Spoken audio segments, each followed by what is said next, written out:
Call the meeting to order. Pursuant to MGL 7C 30A, Section 20F, after notifying the chair of the public body, any person may make a video or audio recording of an open session of a meeting of a public body, may transmit the meeting through any medium. Beginning the meeting, the chair shall inform other attendees of any such recording. This meeting is recorded by the Berkshire Edge, by the town of Great Barrington, and by CTSB. Any member of the public wishing to speak at the meeting must receive permission of the chair. The listing of agenda items are those reasonably anticipated by the chair, which may be discussed at the meeting. Not all items listed may in fact be discussed, and other items not listed may be brought up for discussion to the extent permitted by law. So to start with, both boards need to do a roll call vote since we're in a virtual meeting. So I'll start with the select board. Phil? He was here. I'm now here. Perfect. Ben? Here. Garfield? Here. Eric? Here. And Steve is here. Rich, you want to do the? Yes, I'll do the honors. I am here. Ann O'Dwyer. Here.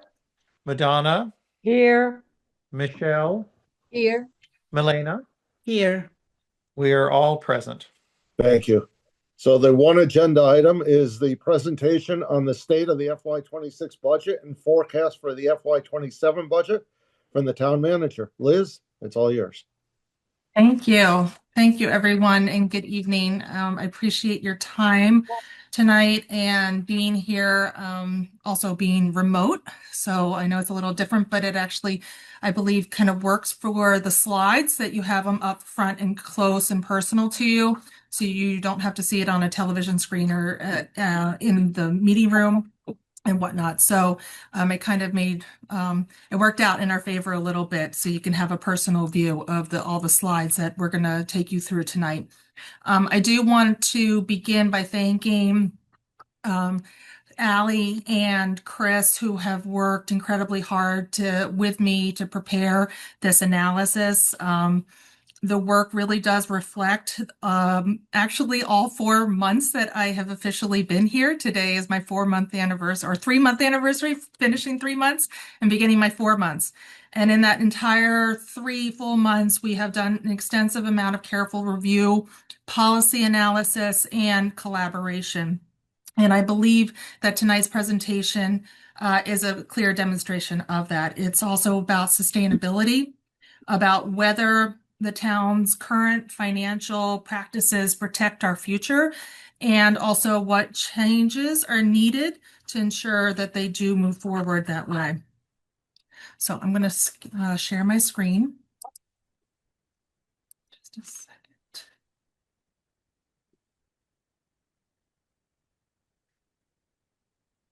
Okay. Can everybody see that all right? Yes. Yes. Excellent. Thank you. So really this presentation is structured around 2 questions.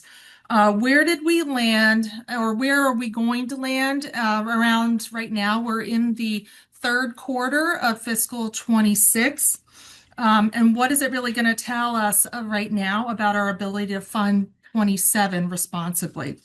The goal is really to move beyond year-to-year decisions and focus on long-term financial health. We're going to begin tonight with how the town's budget system works and the policies that govern it. And then we're going to review the 26 performance and trends, including free cash and debt. And finally, I'll walk you through the 27 forecast budget assumptions, as well as choices that are going to be before you for the remainder of while we prepare 27 together.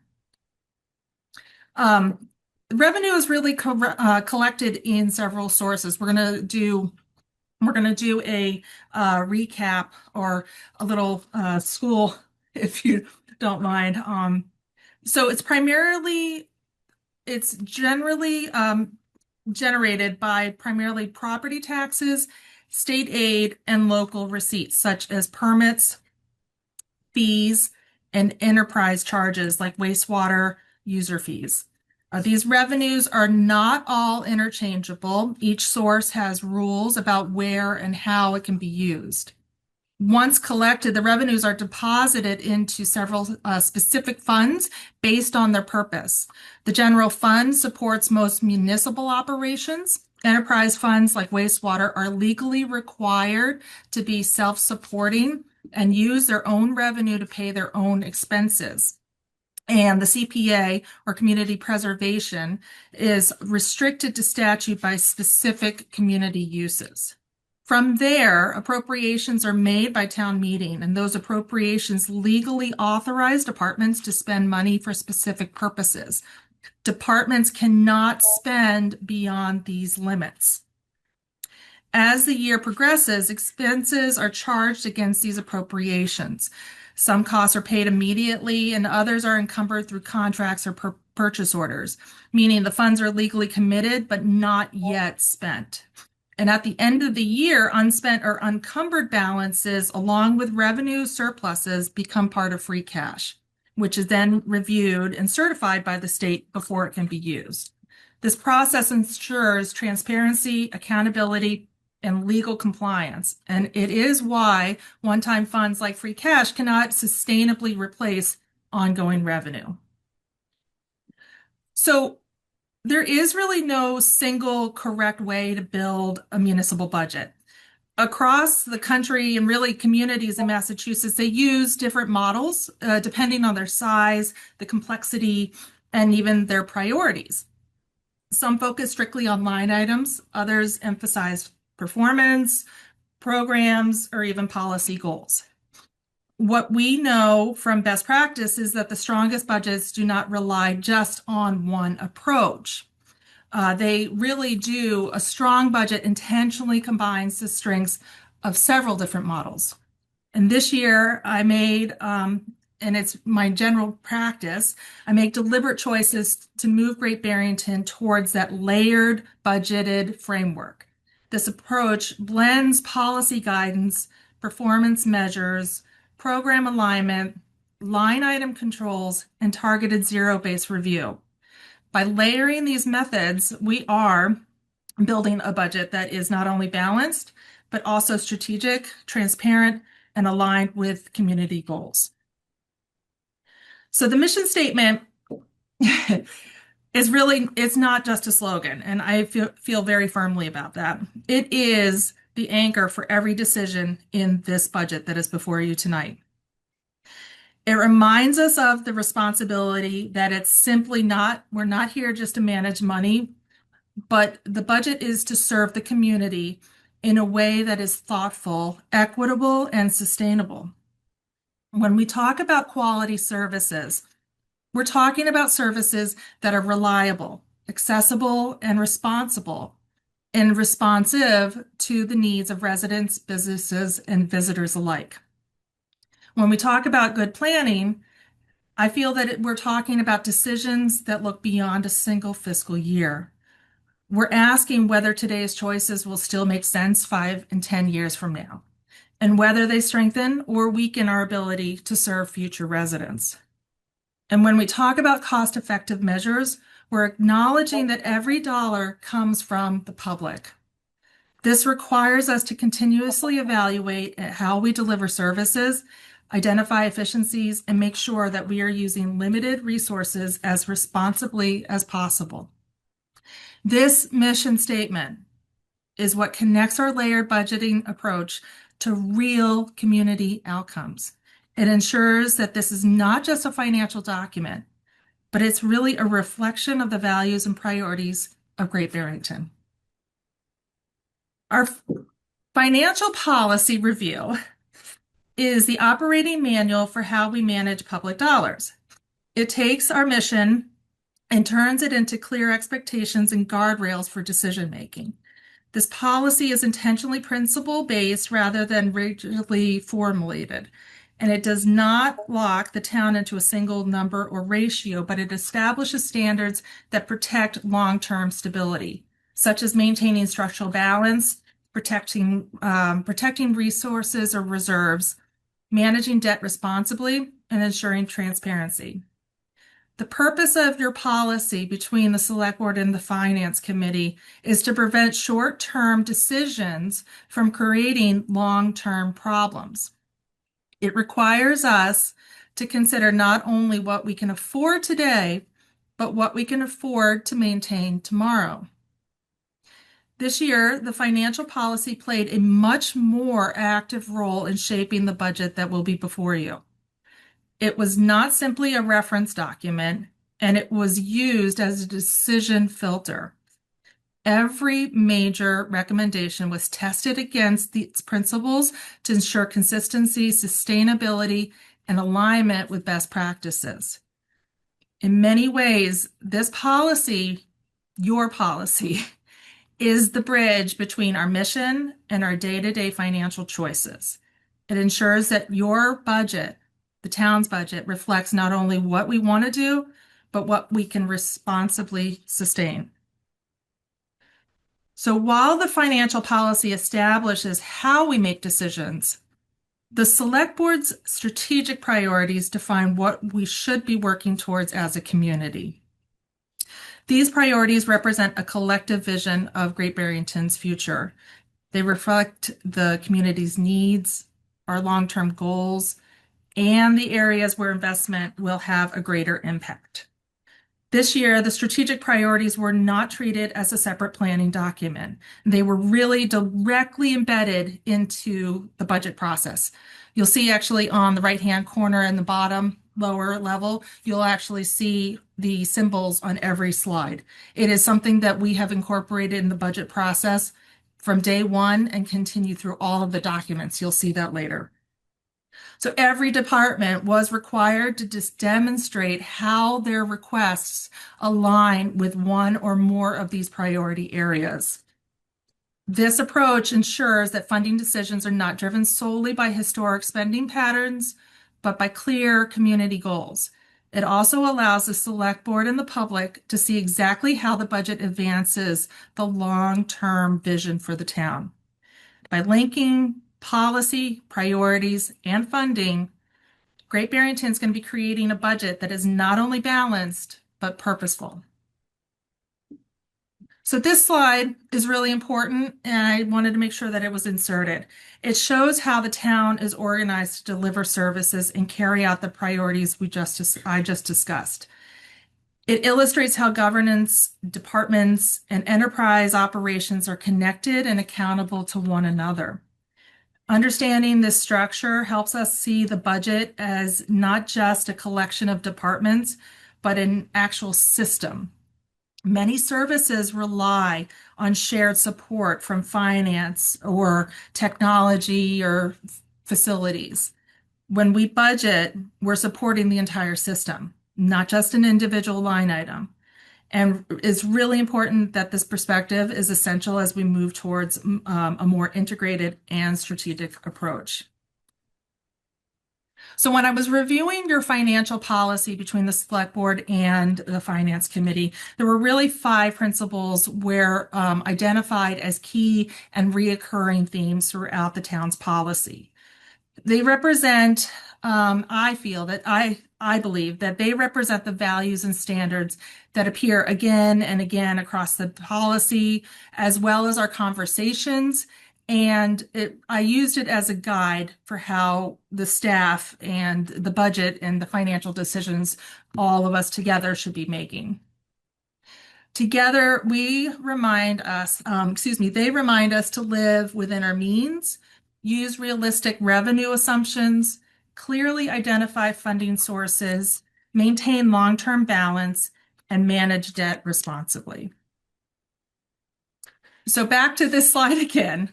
We're going to look at the FY26 budget, and we're going to use the same budget model and the financial principles as I just discussed earlier. It shows how revenues are applied to obligations, operations, capital, reserves, all of it. And it allows us to see how closely our actual results aligned with our financial policies. And it's important, reviewing the FY26 budget, it's important that it gives us a real world baseline. It highlights what worked, where pressures started emerging, and what fiscal and financial behaviors are actually being carried or being considered for FY27. It's not just a review of past performance, but it's a starting point, I find, understanding the choices when we move forward.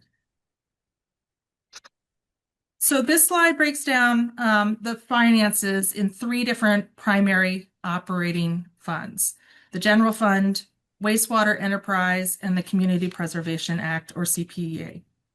The general fund is the town's main operating fund, and it's supported primarily by property taxes, state aid, and local receipts. It pays for core services such as public safety, public works, administration, and even the schools.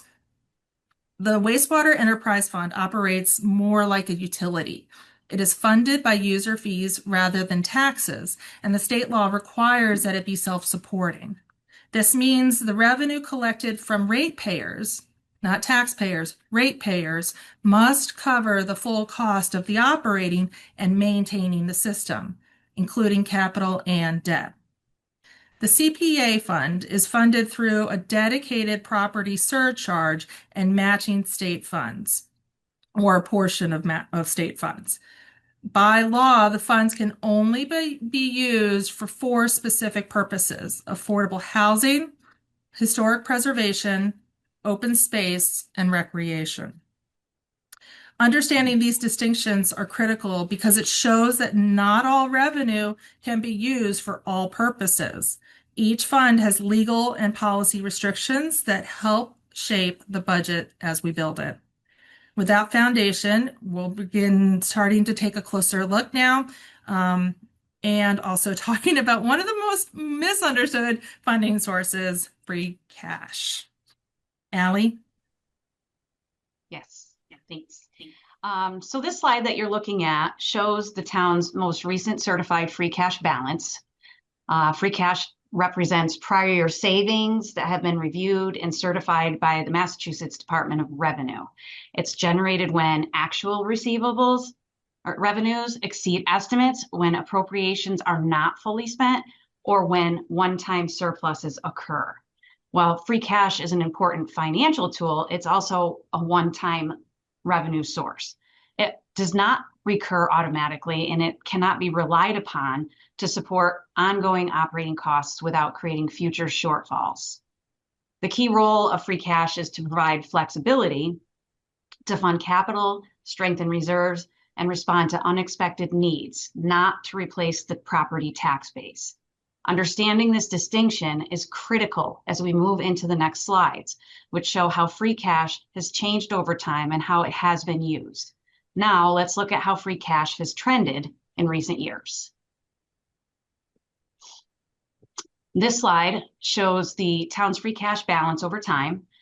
While the trend appears positive, what is most important to understand is that free cash does not grow in a predictable and guaranteed way.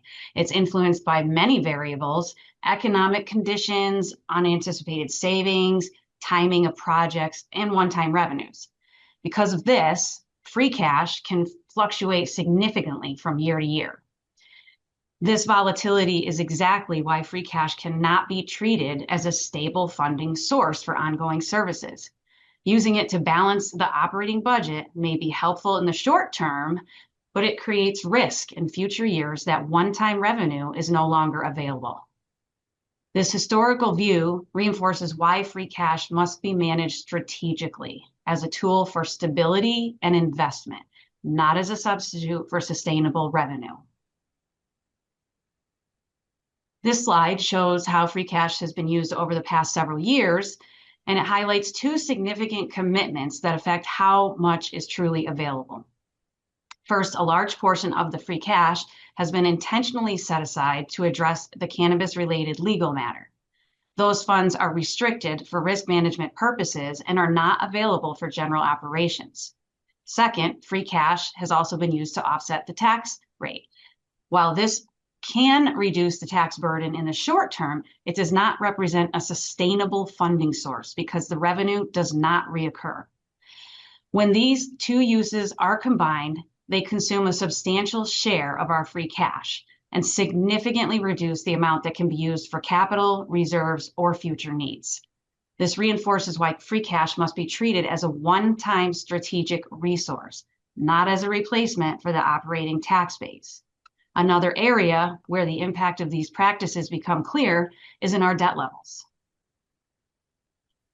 This slide shifts our focus to the town's outstanding debt and what it means for our long-term financial capacity. Debt is not inherently negative.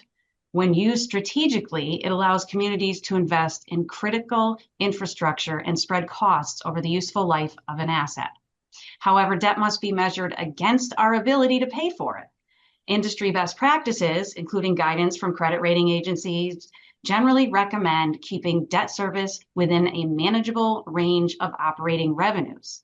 As shown here, Great Barrington's current debt service exceeds that recommended range. This means a larger share of our operating budget is already committed to paying past obligations, leaving less flexibility to fund services, respond to emergencies, or invest in new priorities. This level of debt also increases financial risks. It limits our options, pressures the operating budget, and can affect how the town is evaluated by the bond rating agencies. This is why our financial policy emphasizes reasonable debt management. And in addition to debt, we also have existing capital commitments that must be addressed. Thanks, Ally. This slide here highlights capital projects that have already been authorized, and in some cases incurred costs that exceeded the amounts originally approved. These represent financial commitments the town is already responsible for, whether the projects are complete, in progress, or awaiting funding. Some of the obligations were authorized but not yet fully financed, while others reflect overspending beyond what was approved. But in both cases, they create real financial exposure that must be addressed before new capital projects can responsibly move forward. This is really an important distinction because it means that not all available capital funding can go towards new projects. A portion must be used first to close out or resolve these existing commitments. It reinforces the importance of discipline, capital planning, and tracking so that we're fully aware of the town's true financial obligations at this time. And when combined, these existing commitments with rising costs, we begin to see the full scope of the constraints facing 27 budget. So this slide summarizes those key pressures that define our current financial reality. These are not optional discretionary costs, and they're structural drivers that continue to grow regardless of our policy choices. Rising employee benefits and insurance costs, school assessments, infrastructure needs, and limited revenue growth under Proposition 2.5 all place increasing strain on the operating budget. And many of these costs are outside of the town's direct control, yet they consume a growing share of our available revenue each year. This reduces flexibility and makes it more difficult to fund new initiatives or respond to emerging needs. When combined with our existing debt and capital obligations, the pressures create a narrowing window of discretionary spending. And this is why maintaining discipline and aligning decisions with our policy is more important than ever. With these constraints in mind, let's look at how 27 is built. This slide explains the framework we use to build 27 budget in response to the constraints I just discussed. All the departments were required to begin with a level funded base. This means they started with the current year budgets and were not permitted to assume automatic increases. Any requested increases had to be fully justified and tied to one of the three categories of existing contractual obligations, mandated changes, or previously approved commitments. And capital requests were also reframed.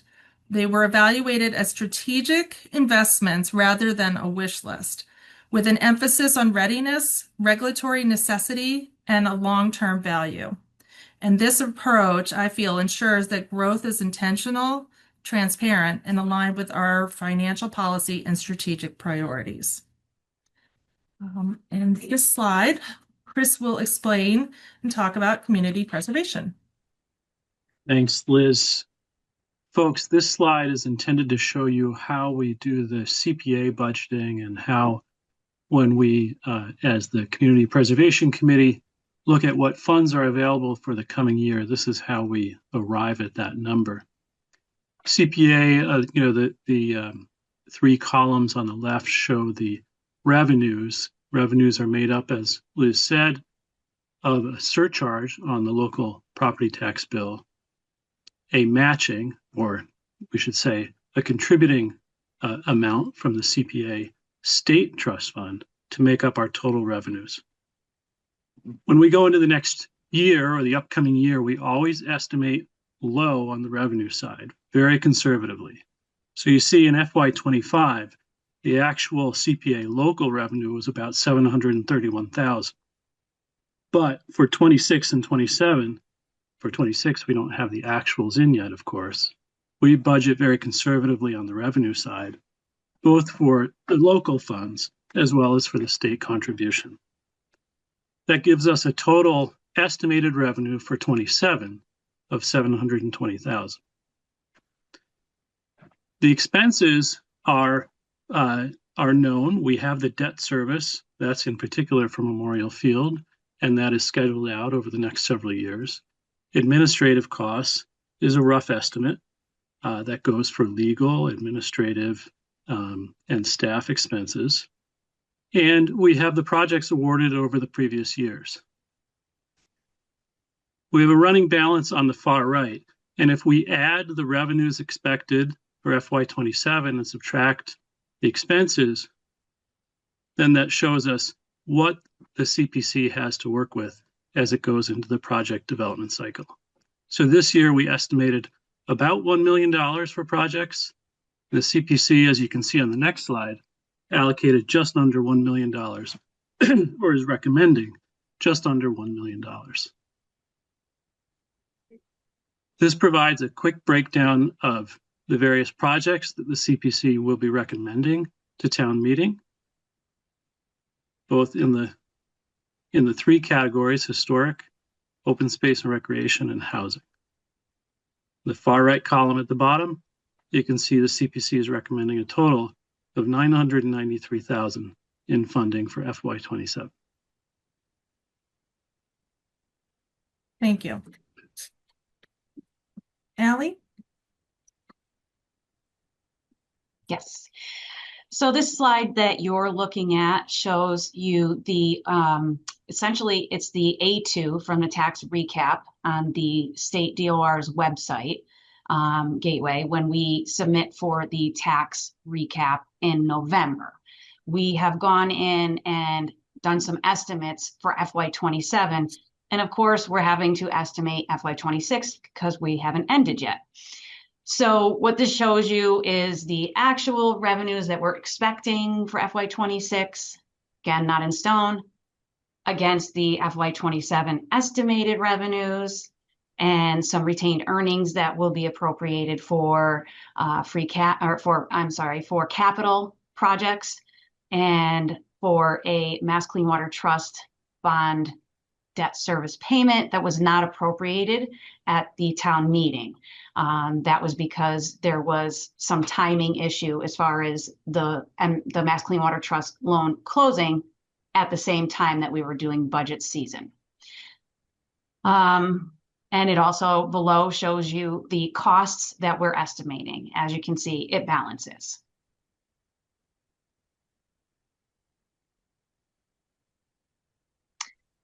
This screen here shows you a 5-year comparison of wastewater revenues versus expenses. You'll see that we are really healthy in this area. We have plenty of revenues to support the expenses, and it's a very well self-supported enterprise fund.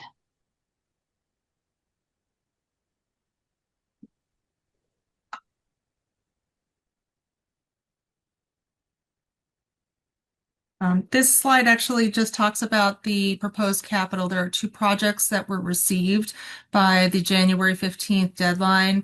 As you can see, there's some infrastructure work and sludge loadout upgrade. There is plenty of, on the previous slide, I'm sorry, hold on just a second. I think I had it in 2 slides ago. At the bottom here, retained earnings certified, you'll see that there is over $6 million of available funds that is similar to free cash. And I believe that there are a few other capital projects that DPW and wastewater have mentioned to me. So that will be in your budget book if this number does change. But at this time, as of right now, I only received $245,000 worth of capital upgrades. So moving forward with more of the actual general budget objectives in whole, I had used these and identified these in my decision making. They're rooted in the financial policy, the select board strategic priorities, and it's really best practices for sustainable municipal budgeting. My first objective was to ensure that the budget is policy driven, and every recommendation, like I mentioned, is evaluated against your financial policy, the select board's priorities, and just making sure that they are properly aligned. My second objective is really to make sure that we control,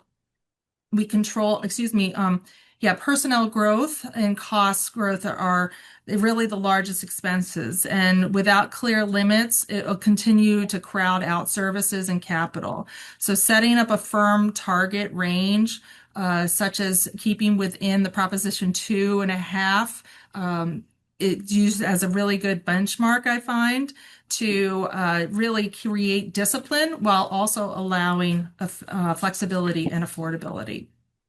But with that requires a little bit more creativity with offering workforce incentives. With the rising healthcare costs, really predominantly are very unsustainable, and we really do need tools to allow us to control costs while remaining competitive and supporting our employees.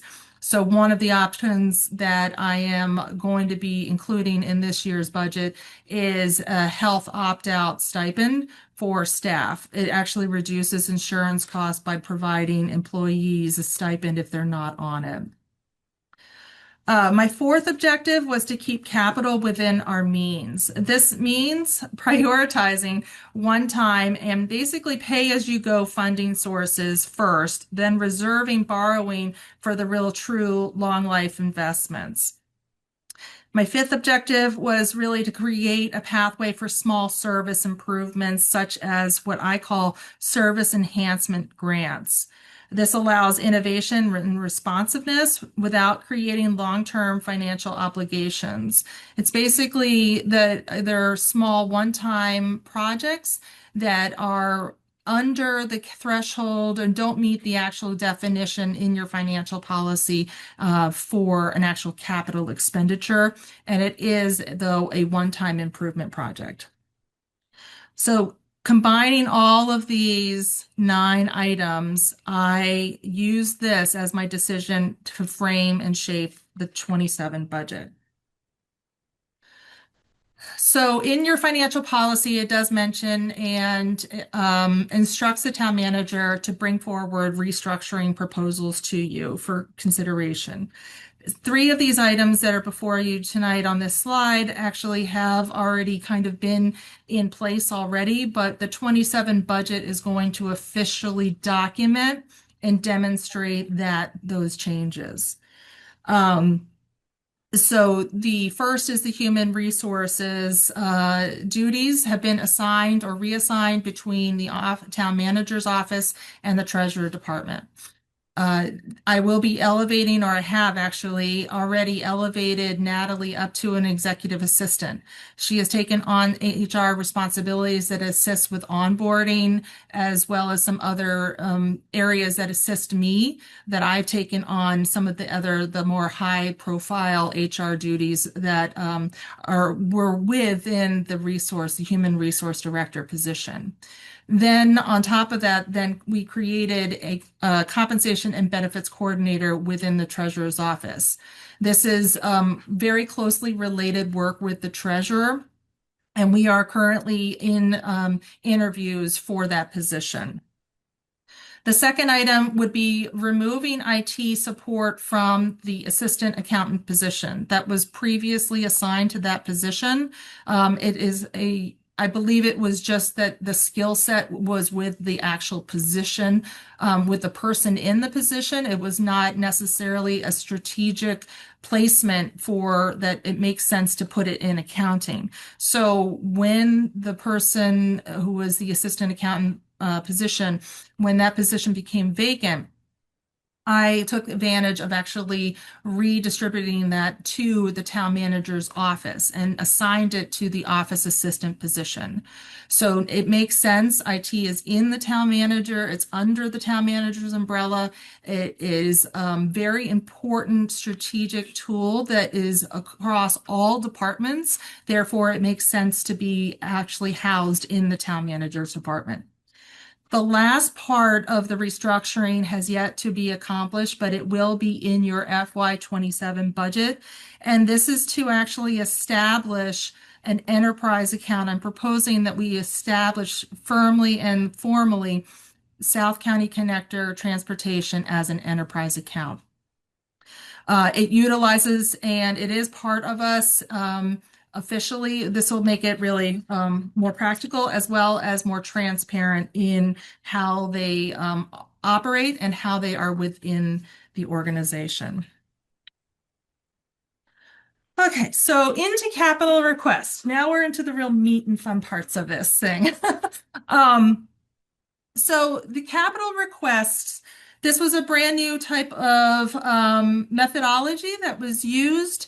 And this, it's really, we had all departments were required to submit their capital requests, not just for 1 year, but actually planning out on a 5-year horizon. You'll see that actually in FY20, this is what the staff had submitted to me. I did not tweak this. This is exactly how it all laid out by the time that the capital requests were due by January 15th. And you'll see that really it was a little bit of into FY29, but nothing submitted for FY30 or 31. But you'll see also the bulk of it is in 27, and just the general itself is close to $16 million worth of identified capital projects. So this slide, though, will show how I evaluated it. The staff actually reviewed all together in a full day workshop. They reviewed every single application that was received, proposal that was received, and then they went through an evaluation criteria that submitted those evaluation marks to me, and I took those, calculated it, and identified how they rated each one. And it helped me determine what the town, that your team, your operations, and all of your departments collectively feel is the most prioritizing items within the capital recommendations. And from there, then I was able to build this out. And you can see that the same amount, the total of $18 million between the 3 accounts of general, wastewater, and community preservation is really spread out over the 5 years. Instead of taking a major hit of $17 million in a year, this allows us to actually spread it across 5 years and just be more strategic in our planning and abilities and staying within our actual expenses and revenues. So here's a little deeper dive as to what exactly is in that bulk of the of the capital requests that are within my recommendations moving forward. There's a total of $4.82 million. And you'll see actually, because I was able to evaluate it based upon all departments' recommendations, I was able to spread it out across so every department could have a little bit of something this year. So the police have a little bit of what their needs are, and they prioritized it. They told me which ones were level 1 and 2. Then the staff was able to evaluate it. And you'll see here also that I've identified actual funding sources for each one of the items. The budget, as I am recommending it, is without, and I will repeat, without any borrowing as it's presented to you tonight, right here in this one slide. We can do it. We have the ability to do it. And we'll get into a little bit more details as to what that really means. But I have a lot of it can be paid out of free cash. There's a combination of some grant money with the with the Brush Hill Road culvert. And then there's Chapter 90 funds, as well as CS stands for Capital Stabilization Fund, which we have $1.5 million in the stabilization fund. It is meant for capital expenditures, but really for small little segments pulled out. So I am only proposing around $400,000 to be taken out of out of capital stabilization, and it will still leave us a healthy balance of $1.1 million in the stabilization fund. So I did talk to you earlier about the service enhancements, and what does it really mean? Well, this is what this means. Through my actual meetings, my budget meetings with the department heads, it was identified that there were a lot of different things that didn't meet the actual threshold of definition of what capital is in your financial policy. And it doesn't meet the cost, either it's too little or it doesn't meet the life expectancy of 3 years plus. So it was discussed that a health and water quality intern would add a lot of significant value and assistance with not only the team, but that individual who we could select as the intern and allow them to get established with some more professional development and working for a community and basically. There were human service grants that I believe that were taken out in years past. These are for like food, the food banks and other nonprofits that I believe that there is already $53,000 used for the VFW and American Legion. They have leases that the town has identified as priorities for paying and assisting with those leases. But the other nonprofits that also may hold similar or equal value of contributions in the community, I feel that it is necessary to at least have that in my recommendations for the select board and the finance committee to consider. It would be done in grants in small chunks, and then it would go through a grant process where people would where the nonprofits would submit applications. There would be an actual screening process, and then they would be selected at a certain amount. Also, arts and culture was an item that had been identified through my conversations of my budget building.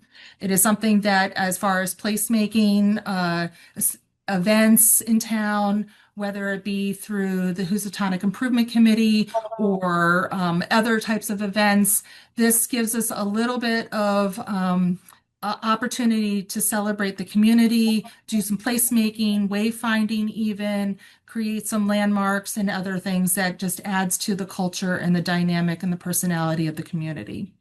Employee professional development is something that is actually identified in the select board's strategic priorities, and therefore I have placed it in there. It is something that is missing. We have opportunities with the Massachusetts Municipal Association. They have, I had a visit. They came actually to Great Barrington, scoped out a couple of sites, and I am in working agreements and discussions with them that they will be utilizing our facilities for professional development classes for municipal employees. So this is really an opportunity to demonstrate that Great Barrington is supportive and promotes professional development within, and it is more of an attractive employer for people that are curious and interested in applying to be part of our team.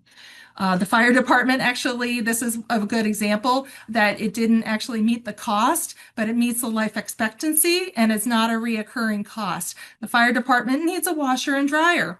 And for the regular clothes, it's about $2,000, so that's in here. And then we do not have a computer replacement program where we can have, similar to a vehicle replacement program, we do not have an established revolving replacement program for our technology. This all would actually, so this is a lot of money. I mean, this is not a lot of money for a lot of value into the community and within the organization as well. So that's a lot of items for just $150,000.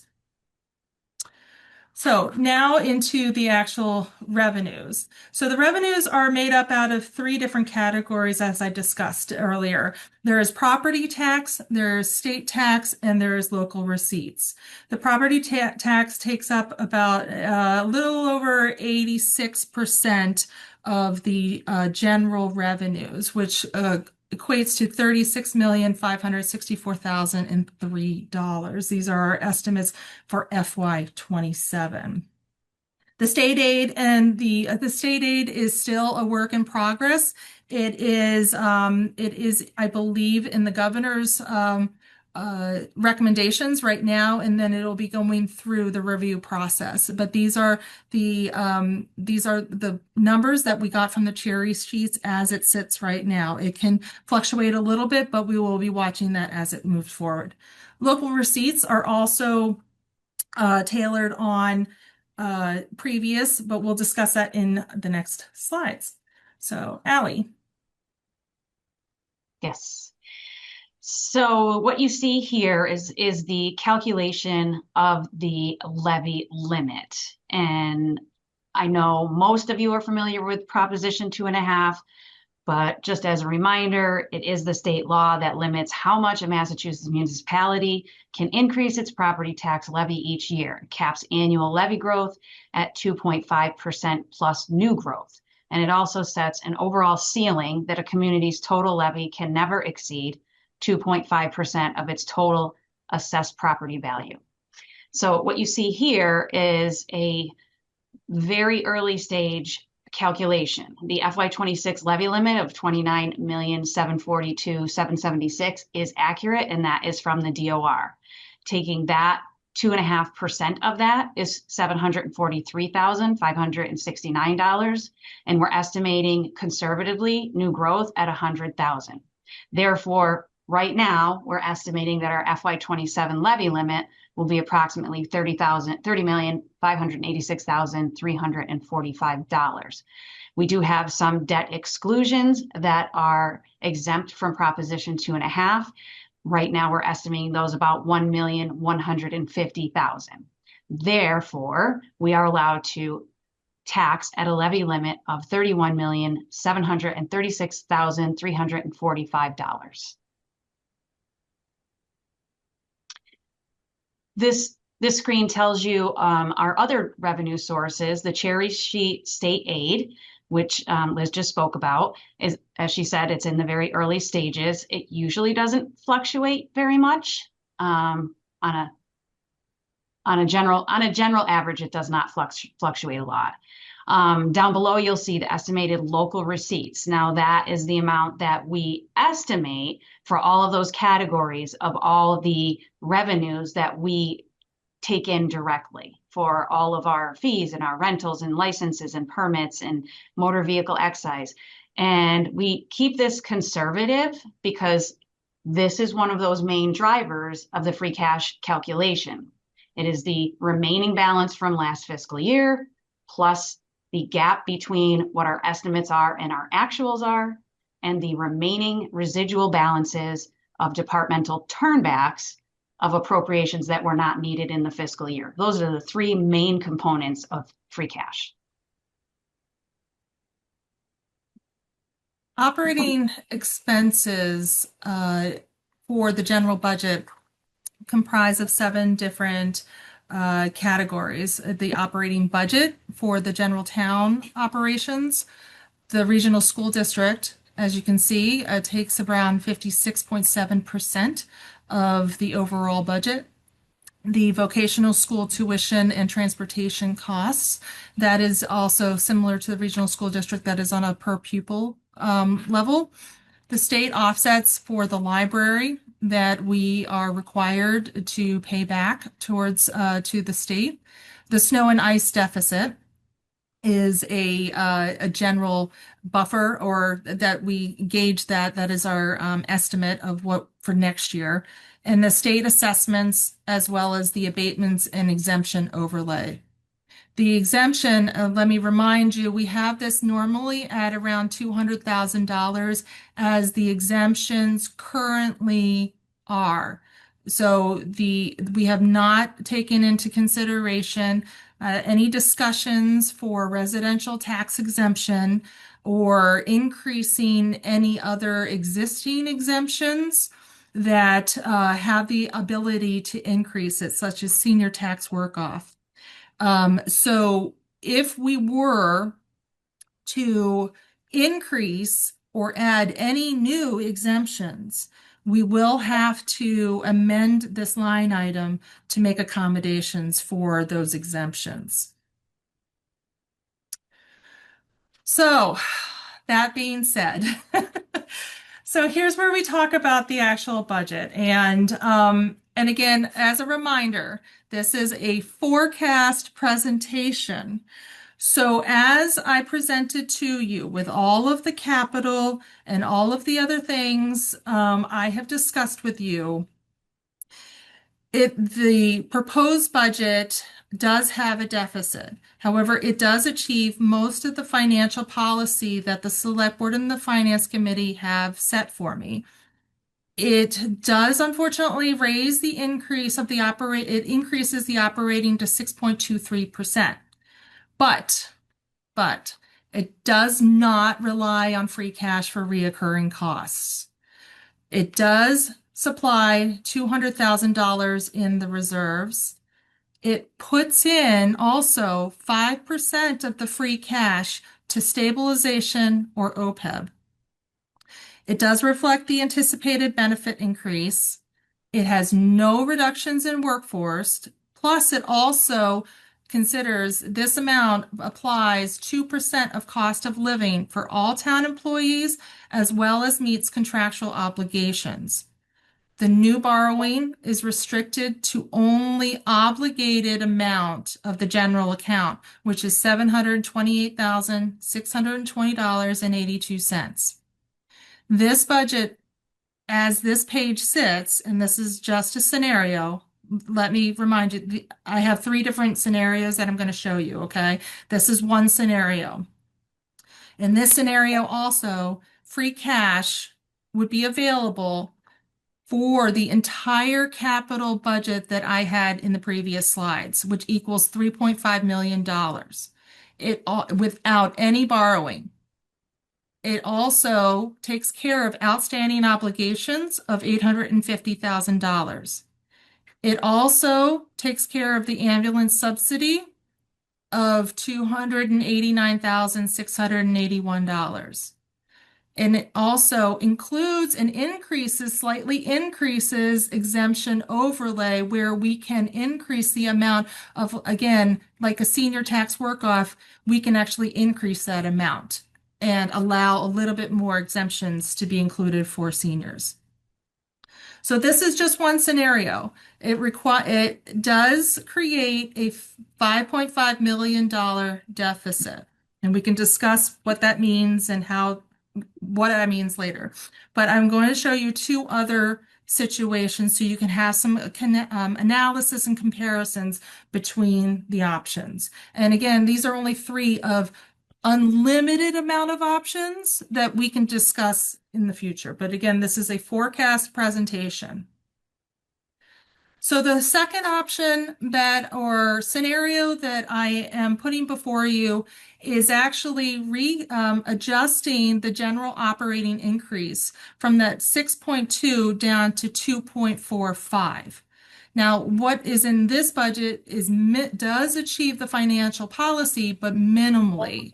It still does not rely anything on the free cash to supplement the operating costs.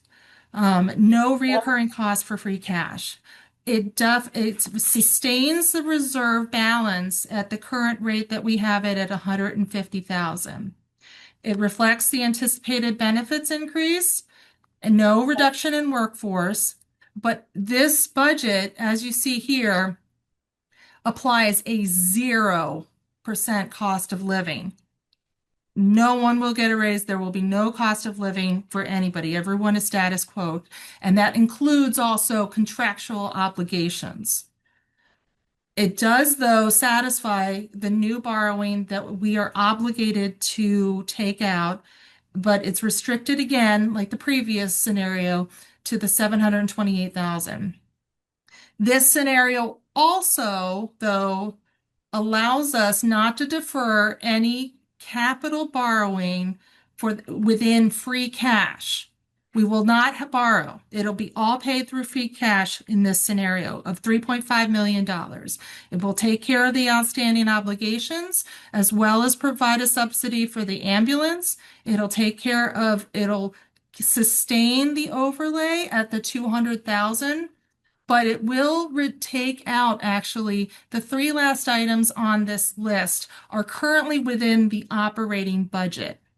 They are not reoccurring. Technically, they are also not town operations on a reoccurring basis. Celebrations are something that we provide the community, but it is not associated with a particular service that is under a town department.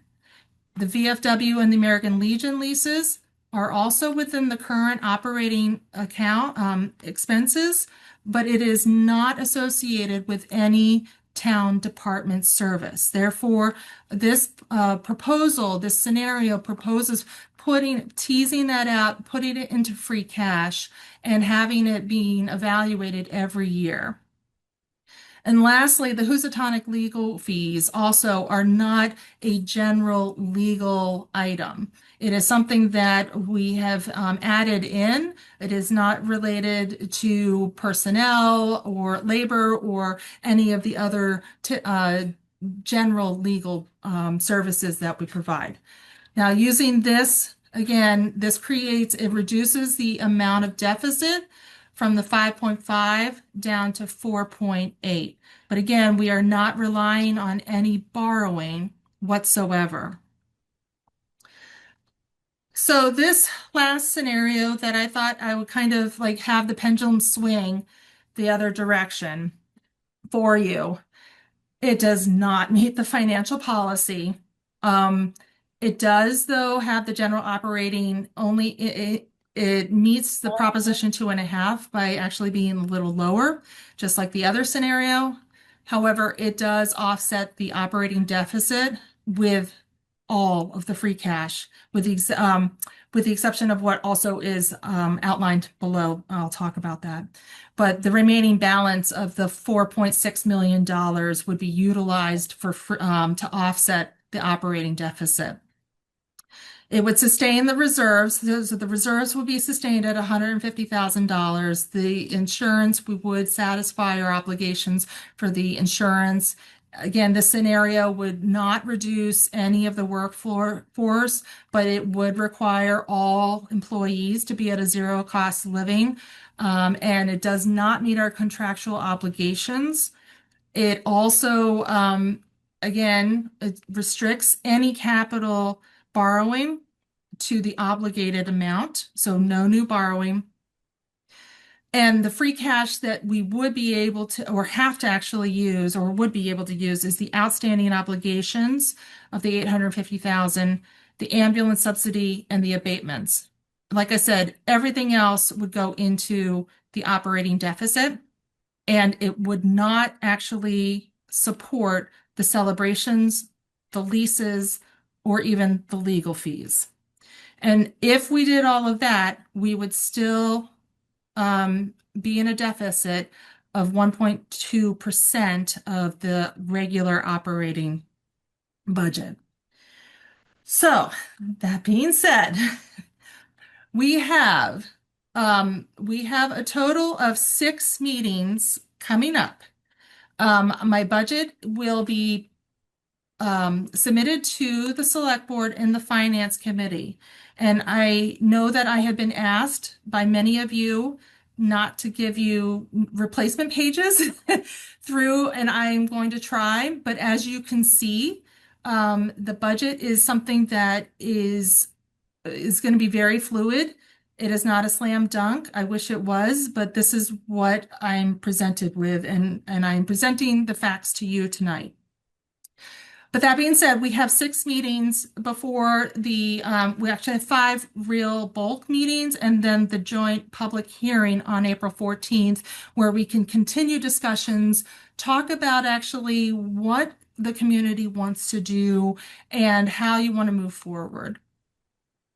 So, and again, I really do want to thank Allie, and I'm going to take questions, but I want to thank Allie and Chris, as well as the department heads, who really contributed a significant amount of time. I've asked them to do an exorbitant amount of new work, which I asked them to do a lot, and they came through, they stepped up, and you should be very proud at the quality of work that they produced for me.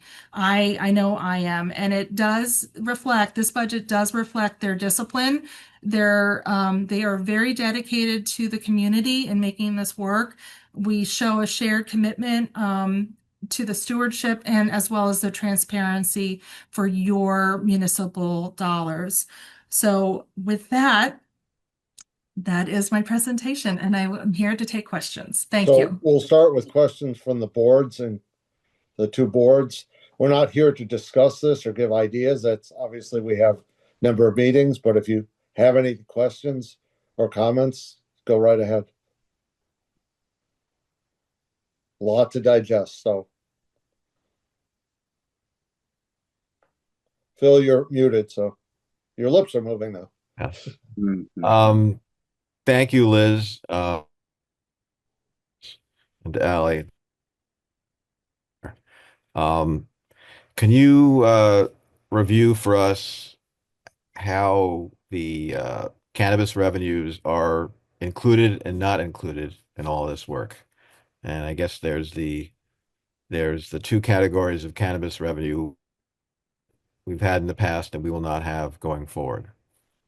Right, so the cannabis is actually included in the local receipts, Phil. So I can try to bring up that slide if I, hold on, let me see if I can bring it up. That might be one reason for my question, in that I didn't see the word cannabis in there. So maybe that was just implied. Yeah, Allie, do you know exactly where that is located? Well, I think, Phil, what you're asking is the distinction between the general fund portion of free cash and the cannabis impact portion of free True. cash. That's part Correct? one. That's absolutely. And Okay. obviously that's sort of been a moving target lately, I imagine. Mhm. And then second, and I think I know the answer to this, but second, in that small schedule of local revenue, what was roughly 2.9 million. Yep. I think it's probably the case that the ongoing cannabis revenue was sort of 0 or estimated at 0. So I just want to make sure I get that right. Yes. Let's see. So if you go to, let's see, slide number You have to go there for us. I think. 14. I will in Number- just a second. Number I'm gonna get it. 14, if you could just I'm pull up gonna number prompt it 14. and then I'll bring it up. Hold on just a second. Okay, hold on.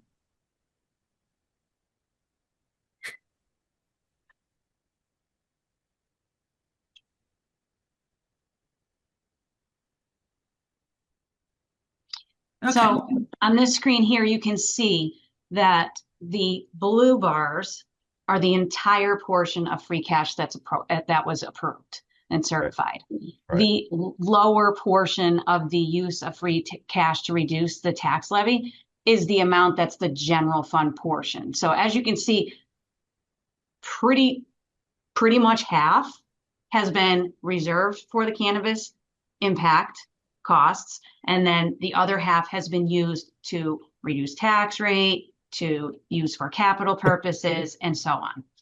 And just to make it very clear, so this year's free cash certification was $11,245,266. Of that, the Cannabis Community Impact Fund portion is $5,063,227.86, which will all have to be voted out as we are settling with those companies. So that leaves the general fund portion at $6,182,038.14. So that's basically, I just kind of in my head always kind of think half. It's half. So if we don't use any free cash for anything at all, and we kick that $6 million forward, then we can at least be guaranteed that we'll have $6 million in free cash. However, if you use all of the free cash, that's the general fund portion, then we have nothing left over. Really, the only driving force of free cash would be the difference between the estimated local receipts and the actual local receipts. There probably would be minimal turnbacks as far as appropriations are concerned because we're so strapped. So you're looking at $2 million in free cash if you're lucky. Ellie, No, can you If just, that's the case. Ellie, This is- let me just this is follow up on this, Chris. Phil. Can you go to the page where it shows the local contributions, hotel, motel, and it shows restaurant? Yep. So I think and Phil, correct me if I'm wrong, I think the question that a lot of people would have is why isn't cannabis on there? Not the impact, the other part of it. Right. So I can answer that. Pretty standard practice of municipalities in Massachusetts have been not to use an estimate and put in here an estimate to meet because it's been up and down. There's not been really a consistent level. You know, in the beginning, we were the star of the game. We got it all 100%. And then others started coming on board. So ours started to dwindle. And now other states have legalized. So now those people aren't coming. So you really, to be very conservative and not lock yourself in, it is really best to leave that be and let's see over a few years, at least a 5-year average to be able to see the historicals on it. No, I agree. We've And been that's doing really, this for over 5 years. So, Yeah. Phil, sorry. So No. what I would like to see in the budget book, you're going to have 5 years on other things. I hope this is also in the budget book. Mhm. Phil, go ahead. right. And Ellie, your answer is helpful. And I, if I remember correctly, that's certainly the way we've done it in past years. We haven't projected any,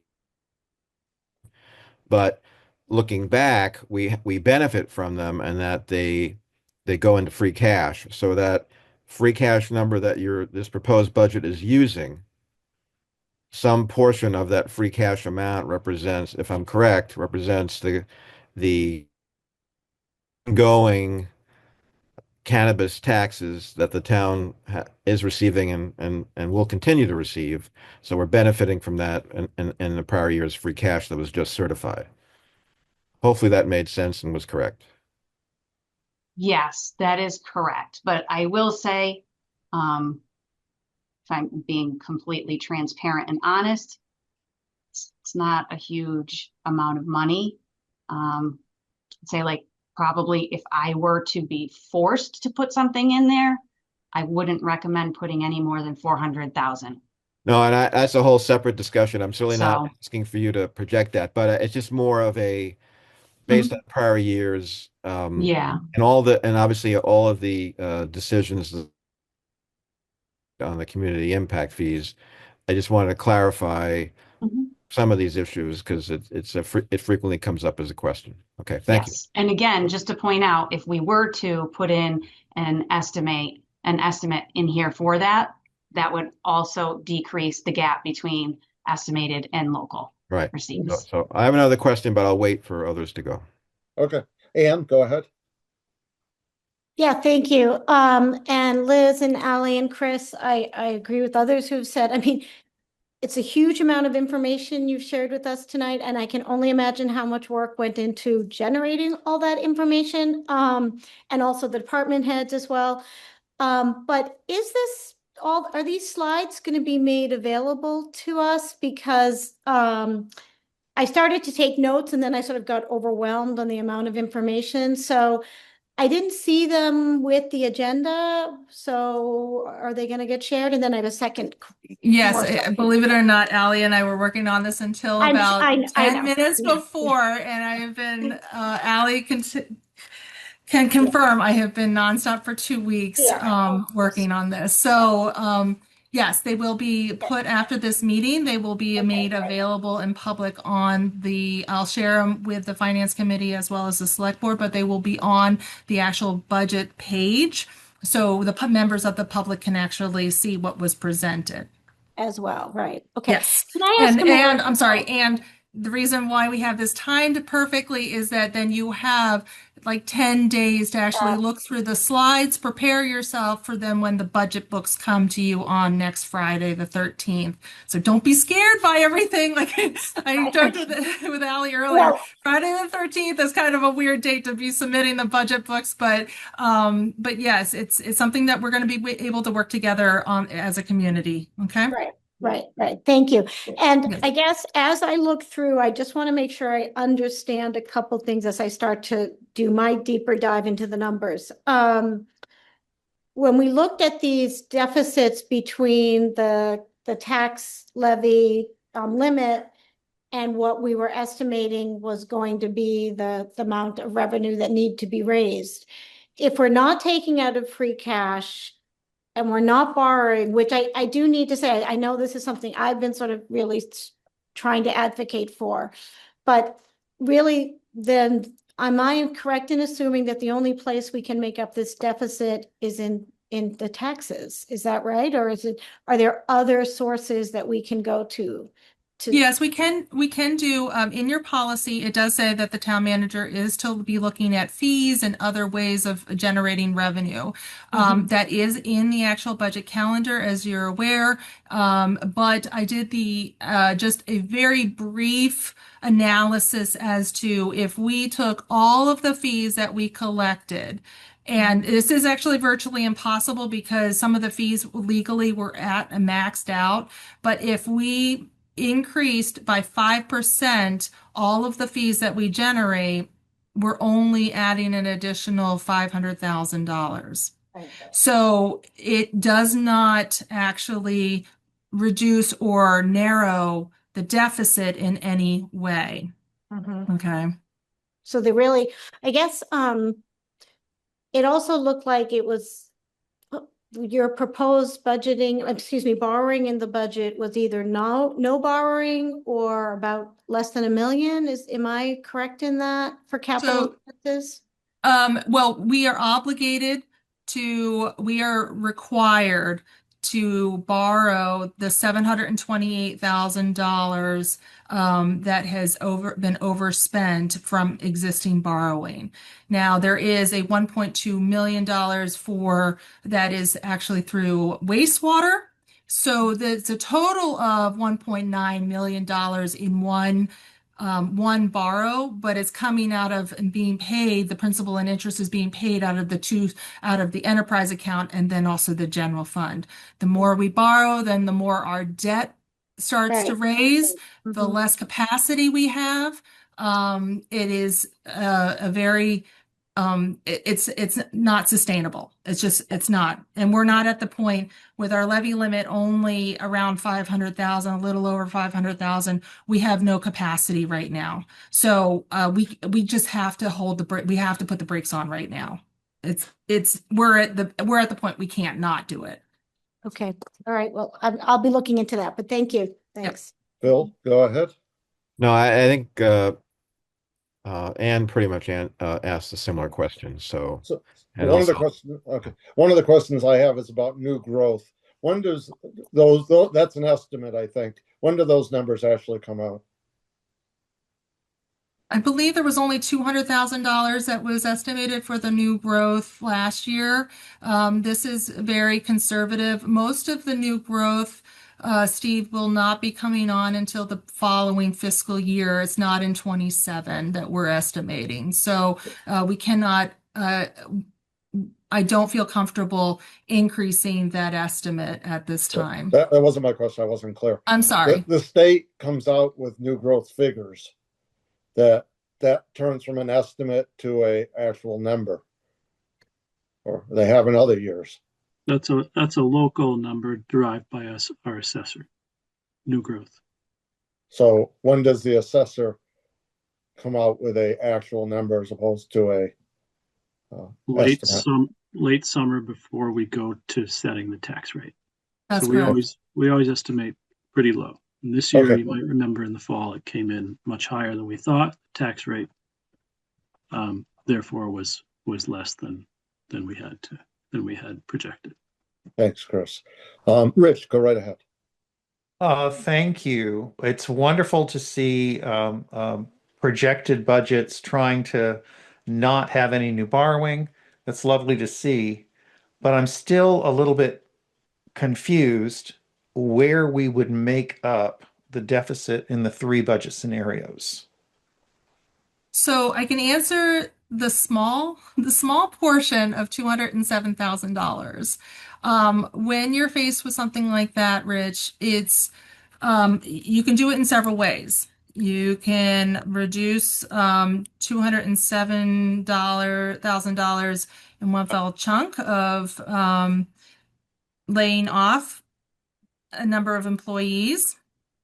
You can also do it by dividing that number up and assigning each department to reduce their budgets by so much, their expense lines. So less paper, less and less. Cutting a program or a service for the year.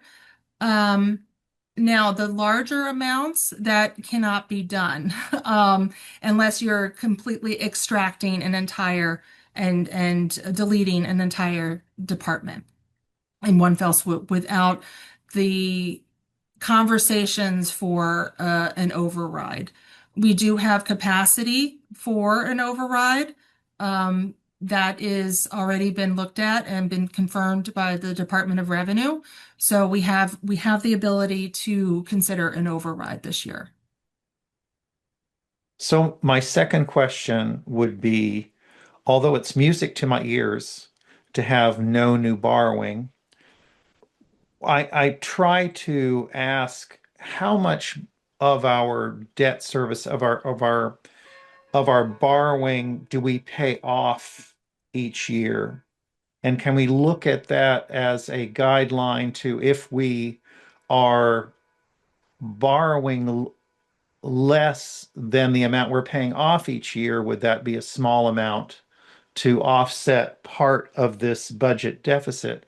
I'm really not a huge proponent for borrowing, but we sort of find ourselves in having borrowed so much money over the years, and to turn the boat around, I'm wondering if we can think of a scenario where we are borrowing well under the amount that we are paying off, and turn the boat around slightly slower. Does that make sense? Yes, it does. So I put up this slide for you to see kind of where we need to be. The sweet spot that Standards and Poor's wants communities to aim at is anywhere between 5 and 7%, is very healthy benchmark. There is good debt and then there is bad debt, right? It helps our credit rating for our right now we're at a AA plus, okay?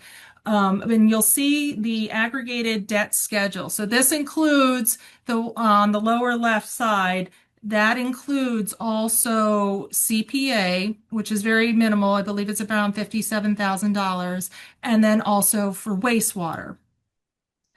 But you'll see the schedule and see how it dips off. Now, the goal is, Rich, is that you have to be able to keep within the 5 to 7% and have kind of a steady line.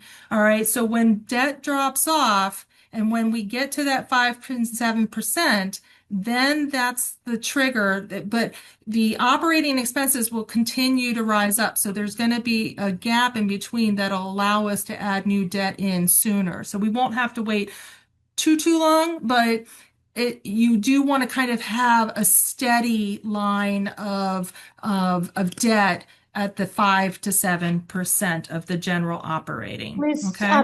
Phil, do you mind if I just jump in with the clarification? When you say Please 5 to do.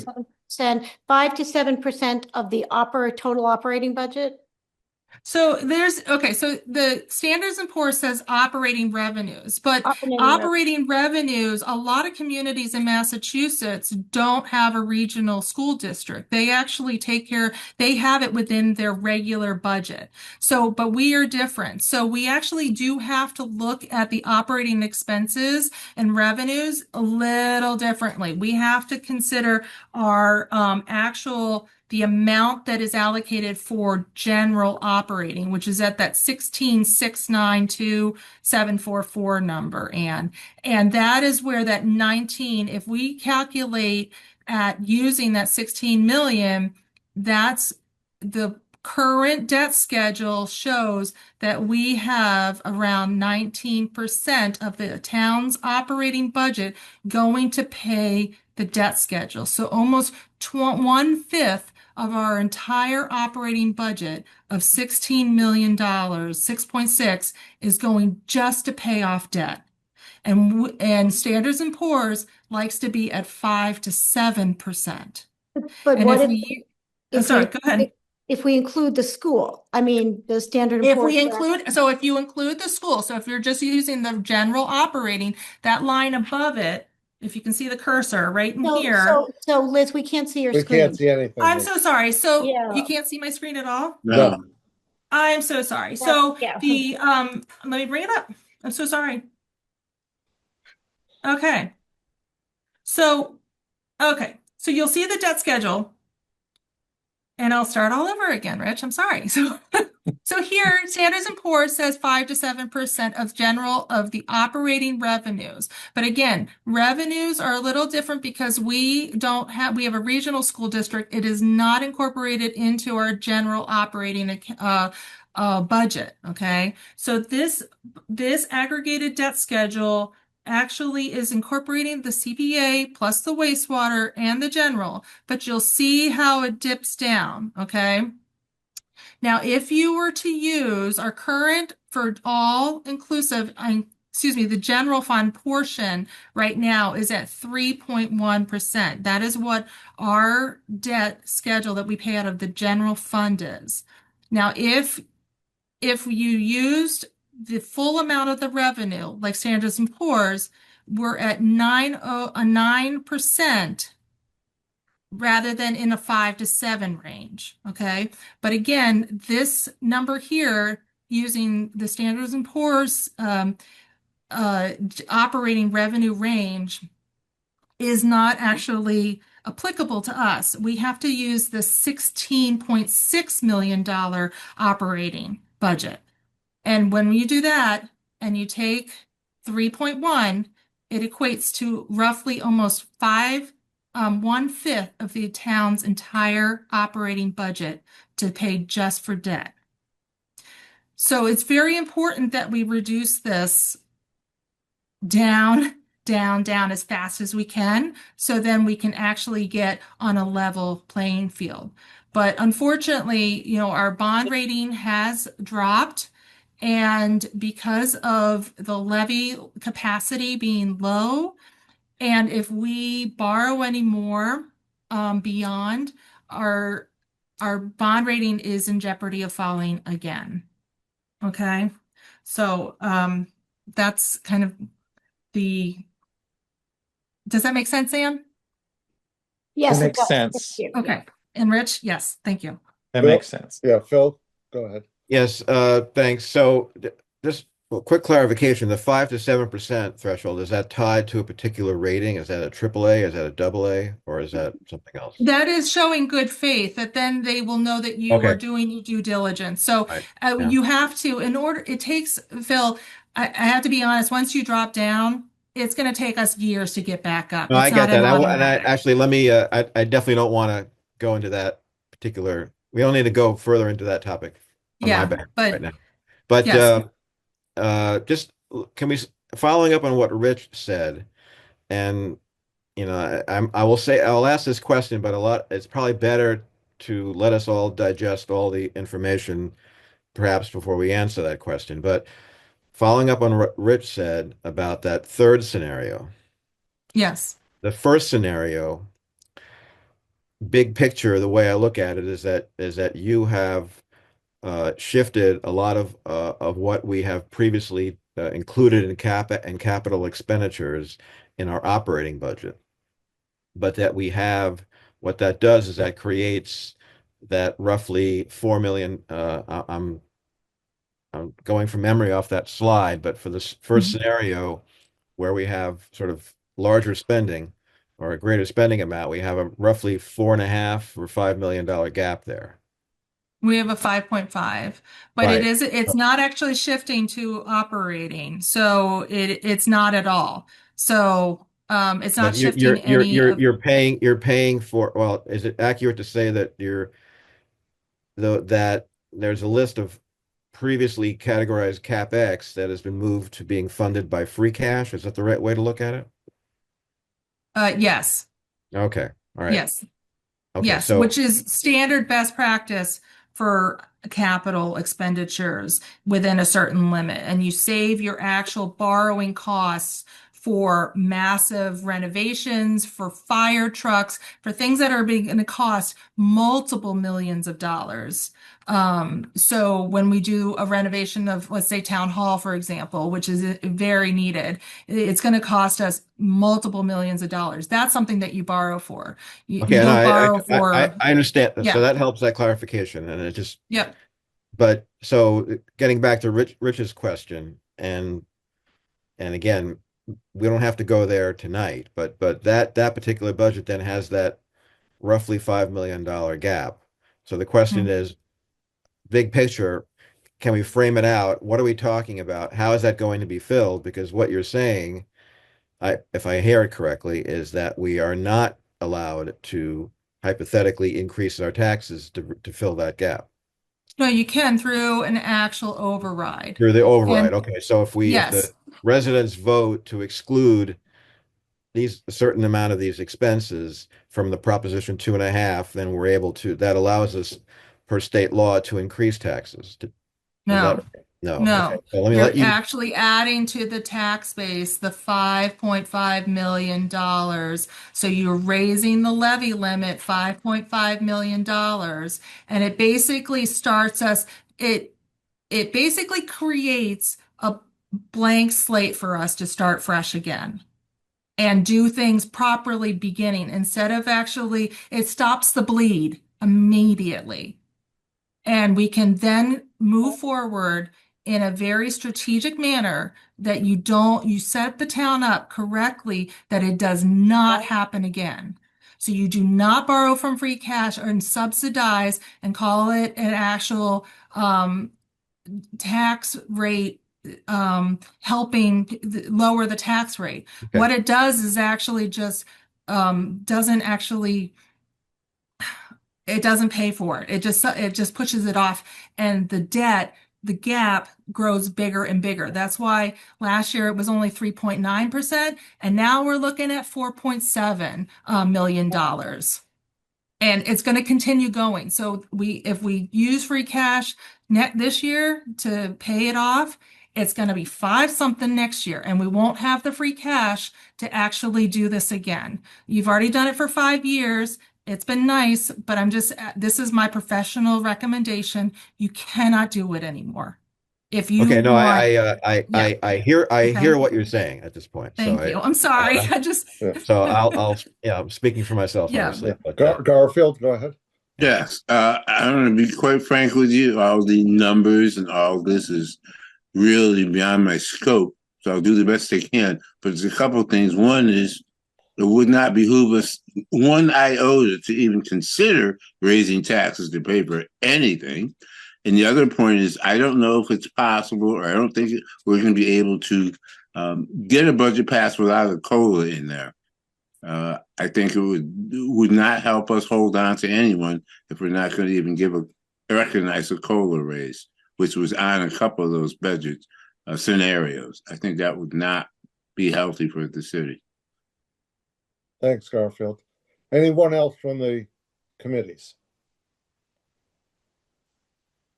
Seeing no one. Citizen speak time. James. Good evening, everyone. This is James Garzone, 84 North Lane Road. First of all, thank you, Liz, Ali, and Chris for putting that presentation. It was really in-depth, and I appreciate it. And yes, it was a lot to take in, and I agree with you. Secondly, I want to agree with Garfield. I feel that the town does an amazing job, and they at least deserve a COLA, even though we are in a significant budget hole right at the moment. Also, I want to take into account we don't want to increase debt, which I agree with Rich. We should have been increasing debt many years ago. We should have lowered it. But, we have the Housatonic Waterworks sale. It's already been published that there's an offer out there. That's going to be debt. We have a school that we're taking on about 90 million debt here or there. I don't know how we're going to accomplish everything. And without increasing taxes, we're talking about the residential tax exemption. There's just a lot of things going on, and I'll speak more in the other meetings coming up. Thank you so much. Thanks, James. Anyone else?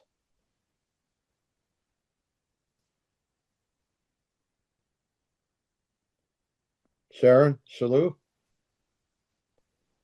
Hi. The question I have is, what are we going to do about the school's operating budget? That's also not sustainable, and it never comes up. And I would just like to hear what we're going to do about that.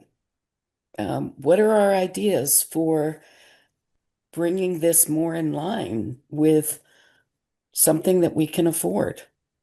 We have a dwindling population, and I feel as if we are subsidizing rather than innovating.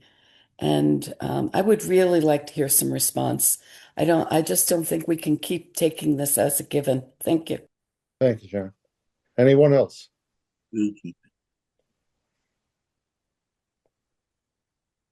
Seeing, Vivian. Vivian, go ahead.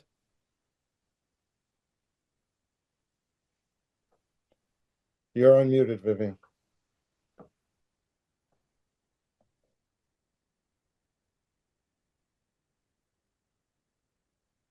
Vivian? Well, she's trying to unmute. Anyone else from the public?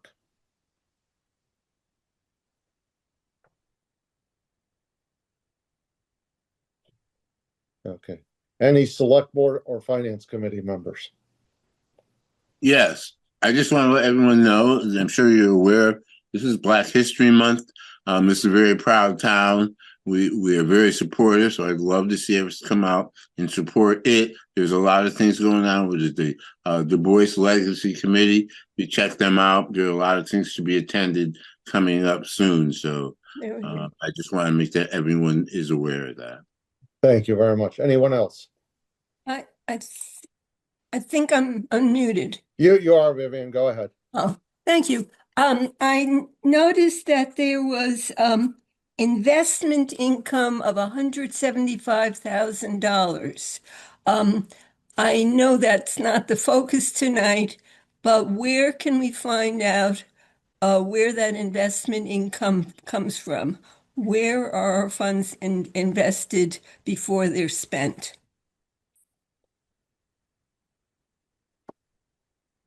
Ali, do you have that, or Chris? I don't recall seeing that, but I can answer the question. Basically, we have all of our funds, general funds, all funds, gift funds, revolving grants, everything in banks, and they are all FDIC, and it's pretty widespread. We don't use one single bank. We try to keep things in the community.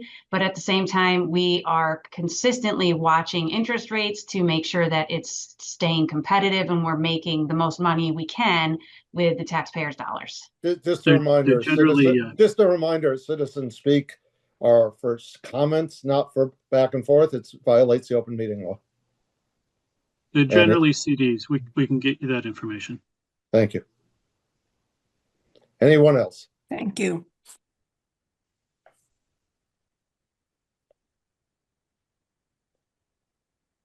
Okay, by unanimous consent, we are adjourned. Very good meeting. Yes, it was.